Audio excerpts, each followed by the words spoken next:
Good afternoon, seniors. It's crazy how time has ticked away. 8 semesters of waking up at 3 o'clock in the morning, trying to complete 3 assignments, because what was supposed to be just a 30-minute after-school nap turned into hours and hours. It felt like yesterday I was at lunch being the anime kid with my energetic voice, yelling Shadow Clone Jutsu. Whoever thought I would be standing here before you, speaking to my brothers and respected alumni about my time at Jesuit, as we seniors close one journey of our lives to embark on a new one.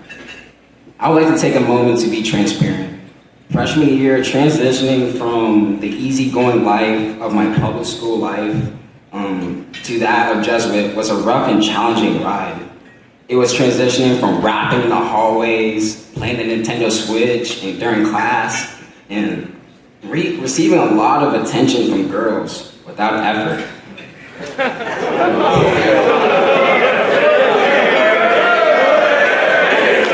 And being the fastest kid in town. Coming to Jesuit required me to work on endless assignments, getting pushed to my limits on what it truly meant to be a student athlete. And the only girl I received attention from was Sarah Rados. The rigorous structure and workload became so overwhelming that it interrupted and interfered with my every aspect of my life, socially, mentally, and especially spiritually. I knew the reputation Jesuit had for high academic standards in comparison to most public schools in the area and even nationally. But I must admit, I was not as prepared as I thought I was. After a month at Jesuit, I found myself failing just about every test and having a difficult time in completing assignments on time. I could barely stay awake in class from the many long nights and early rises. I can remember one night sitting at home, it was 10 p.m., there were no good snacks left, and I had a 1,000-word essay due at 11:59. I seriously was considered waking up my mom and telling her that I wanted to leave Jesuit. But the staff, my brothers, teachers, and of course my family did not allow me to quit on myself. In fact, they rallied around me and held me accountable. Any doubt that I might have had before was erased. I knew I belonged here. One of the highlights of my sophomore year was when I was put to the test going on a European pilgrimage. One of my good friends convinced me that 2 weeks out of the country was a piece of cake. Having that mindset, I worked for a couple of hours after we landed, but I became homesick on the first day.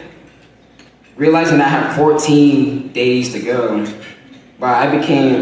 however, my Jesuit brother staff and the young alumni guided me to focus on my spiritual life with every step. Even during the 674 steps we took going up the Eiffel Tower, but pausing every 5 steps in horror because everyone says, "Don't look down, you'll get scared." Trust me, I was already scared on the 50th step.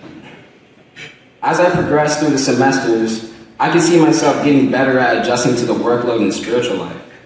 At the end of my junior year, a small group of my closest friends and I set out on a mission trip to South Dakota to operate a vacation Bible school for the Lakota 6 children of the reservation.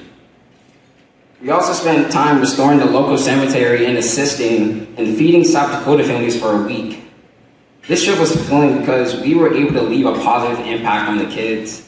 The kids were so pumped up to play freeze tag every day because it was a distraction from their everyday life. I was so exhausted one day that my friends tagged me out because all the children wanted me to chase them because of my speed. Every day was worth it because I can remember their smiles and the sounds of their laughter. The jump cut to my senior year, what an adventure it has been. I got to face my fear of being on stage by auditioning with the help of a true brother of mine to be a cast member in the play That Goes Wrong. A play that required me to have a hysterical episode and backflip out of an imaginary window. Theater, community service, breaking records in track, off-task study groups with my brothers, and getting 0 points in water wars are some things I always remember. There are some of the moments I would cherish forever. Jesuit has a profound impact on my life and the people in it. I'm sure many of you feel the same.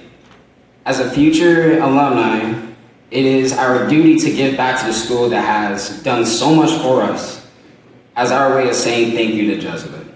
In front of you on your table are special pledge cards. I am asking you to consider making just one gift to Jesuit, or either $10 or $20 for each of the next 5 years. It's basically the equivalent of one meal out or one trip to the movies per year. We have all benefited from the generosity of Jesuit's benefactors and alumni, and it's our turn to start giving back. So I'm asking all my Jesuit brothers with me today to join me in saying thank you to Jesuit by making this commitment to support our alma mater for the next 5 years. No gift is being collected today, but Jesuit is asking for us to dedicate our hearts so that we can be counted on the future as active members of the Jesuit Alumni Association. So let's continue the tradition of being men for others. I want to thank you all for being such a memorable senior class. Go Tigers.